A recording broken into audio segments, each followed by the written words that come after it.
Welcome back sa aking YouTube channel mga guys. Sa video na ito, ituturo ko sa inyo kung paano mag-reprogram ng cellphone. Step by step tutorial mga guys. So unang-una guys, alamin natin kung ano yung model ng cellphone na i-reprogram natin. Kagaya nito is M-G200F. Huwag niyong kalimutan yung letter F. Kung F ang nakalagay, F din dapat. So ito yung i-search natin sa Google. Kung ano yung makita natin na model, yun ang hanapin natin sa Google. Dahil sa pag-reprogram ng cellphone, model talaga ang basihan. So punta tayo ngayon sa computer. Then punta tayo sa Google or sa Google. So dito sa Google, i-type natin kung ano yung model ng cellphone na i-reprogram natin para i-download yung program niya. So type natin is M-G200F. Yan yung ita-type natin sa Google dahil yan yung i-download natin na program ng cellphone, dahil yan ang cellphone o model ng cellphone na i-reprogram natin ngayon. Then pag na-type niyo na yung model, idugtong nyo naman yung salitang firmware. Dugtungan nyo ng firmware dahil ang firmware ayan ang program ng cellphone. So firmware ang tawag sa program ng cellphone. Then search natin, ayan, naglabas na. So punta tayo dito sa may ROM Plus. Dito kasi madaling mag-download. Ayan. So punta tayo sa baba. Punta tayo sa pinakababa. Ayan, get link. Click natin ang get link. Ayan. Hintayin natin, nag-loading. So ayan, dito i-click natin yung download, pero hindi ko na i-download ito mga guys kasi na-download ko na ito, matagal na. Malaki kasi ang file capacity nito guys, sobra 1 gig. Na-download ko na yan. Ito yung na-download ko noon, SM-G200F, kaya meron na ako niyan. So balik tayo sa Google. I-download naman natin yung Samsung USB driver. So download natin ng Samsung USB driver guys.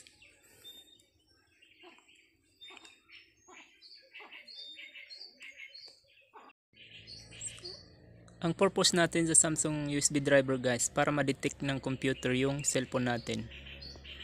Ayan, yes, Samsung USB drivers. Click natin yan.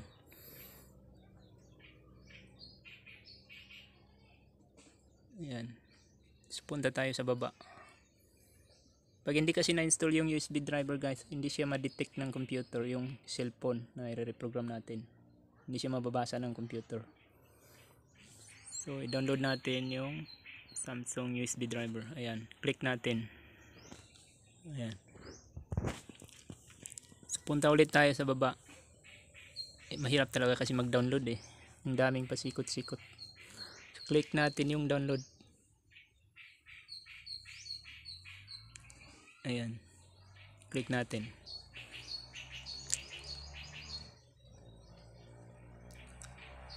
Punta ulit tayo sa baba. Mahirap talaga mag-download. Minsan yung i-download mo, hindi yun ang na-download mo. Pag hindi mo alam. So click natin yung download.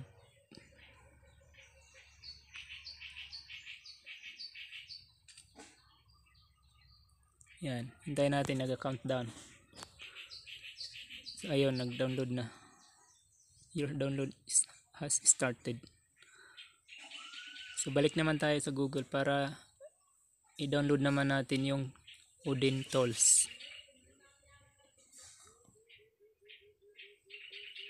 Type natin Odin Tools, then search natin.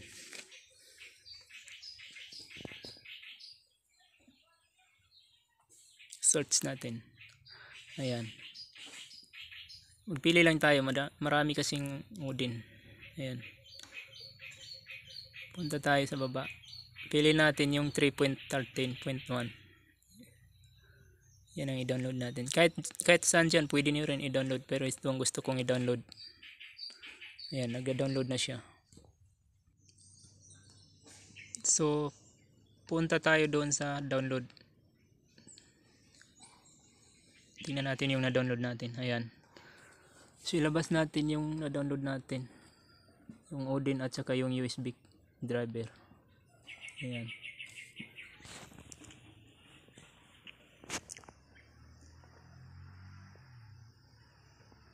So extract natin itong dalawang file.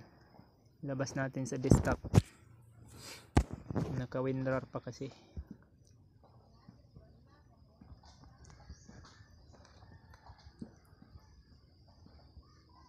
Ayan, Samsung USB driver. Okay, na-extract na yung USB driver. Yung Odin naman. Yung Odin ang i-extract natin. Version 3.13.1.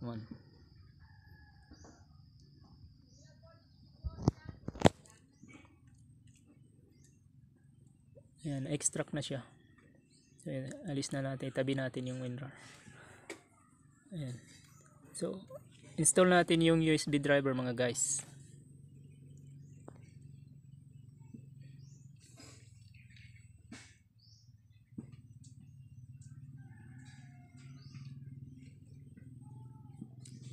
Next nyo lang, install. Ayan, hintayin nyo lang.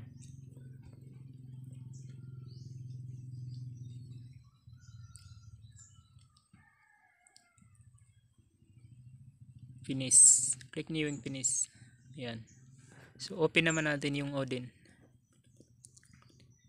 Ayan ang yung Odin. Open natin. Hindi na yan kailangan install mga guys. Open nyo lang diretso. Click niyo yung okay. Ayan. So ganito guys para malinawan kayo at madali niyong maintindihan. Step by step talaga kasi ito guys. Click natin yung program. Papaliwanag ko lang sa inyo. Yan. Kung makikita niyo mayroong BL, AP, CP, CSC sa Odin. At dito naman sa file, mayroon din ganun AP, BL, CP, CSC. So yung AP, lagay niyo sa AP na rin sa box ng AP sa Odin. So yung BL, lagay niyo rin sa BL.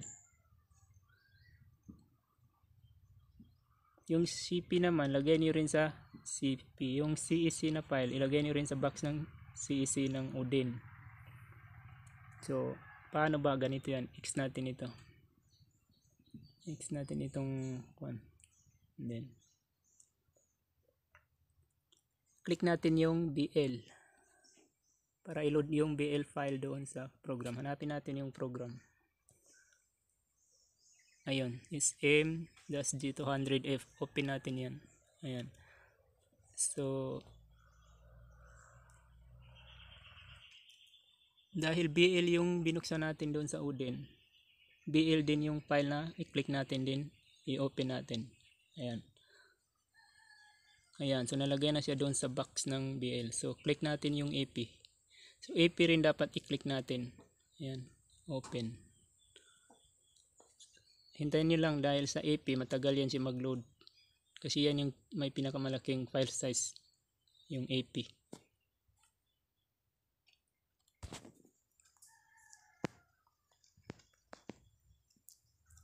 Hintayin nyo lang. Okay, ayan. Na-load na siya. Nalagay na siya sa box. So, punta tayo sa CP. Then, click natin yung CP. Then, open natin. Ayan. So, punta naman tayo sa CEC. And then, click natin yung CEC file. Then, open natin. Okay, ayan. So, nalagay na siya sa box ng CEC ng Odin. Ayan.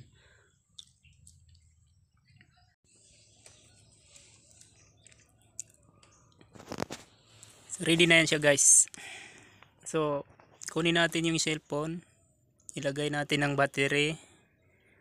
Tapos, i-download mode natin yung cellphone. Dapat naka-download mode yung cellphone mga guys. Paano ba i-download mode? I-hold niyo yung volume down at saka yung home button. Tapos, i-power on niyo yung cellphone. Kagaya nito. Okay, ayan. So, pag ganyan siya guys, pindutin nyo naman yung volume up para malagay siya sa download mode. Okay, ayan. Nasa download mode na siya ngayon. Pwede na nang ipaslot yung USB cable mga guys. Dahil naka-download mode na siya ngayon. Paslak natin yung USB cable. Malalaman natin na nag-detect yan guys dahil mag-blue yung mag-blue yung may ayan, nag-detect na siya, may naglabas na COM. So start natin guys. Hintayin lang natin guys.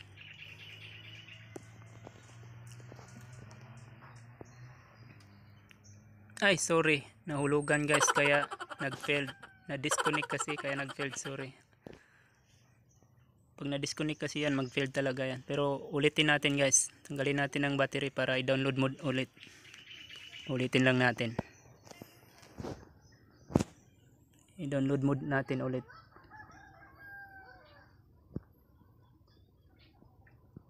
Hold natin yung volume down at saka yung home button, then i-power on.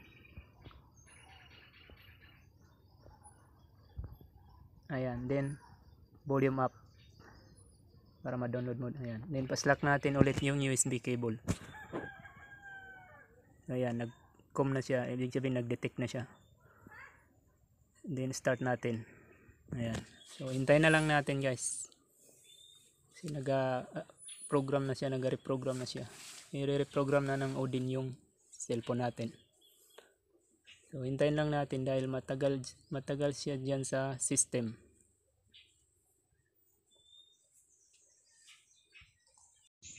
Siya nga pala mga guys, sa mga marunong na diyan mag-reprogram ng cellphone, i-comment nyo lang sa baba kung ano yung additional nyo dito sa tutorial na ito para naman makatulong din tayo.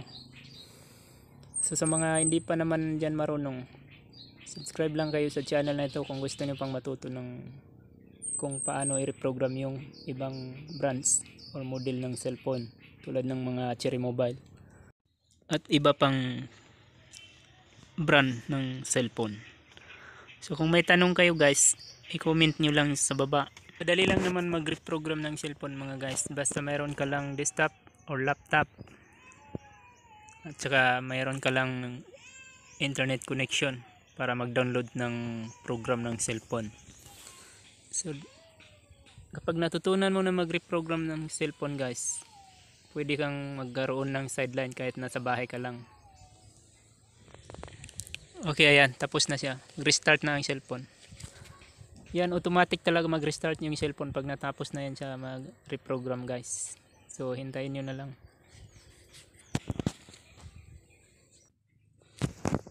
Kung gusto niyo i-download ang firmware ng cellphone na ito guys, at saka yung Odin, at saka yung Samsung USB driver, puntahan nyo lang sa baba ng description. Lalagay ko doon. Kasi para hindi na kayo mahirapan mag-download. Kasi mahirap talaga kasi mag-download eh. Dahil minsan minsan kay Google nagiging gulo-gulo. Kaya nga mahirap talaga mag-download ng mga program ng cellphone saka ibang tools ng cellphone. Okay, ayan, hintayin nyo lang guys kasi may mga cellphone na pag natapos na i-reprogram, matagal siya mag-stay sa Samsung. And then pagkatapos niyan guys, i-next nyo na lang yan. At saka maraming salamat din pala sa panonood guys. Sana may nakatulong sa inyo ang video na ito. Ayan, i-next nyo na lang guys hanggang sa makarating kayo sa menu ng cellphone. Maraming salamat talaga sa panonood.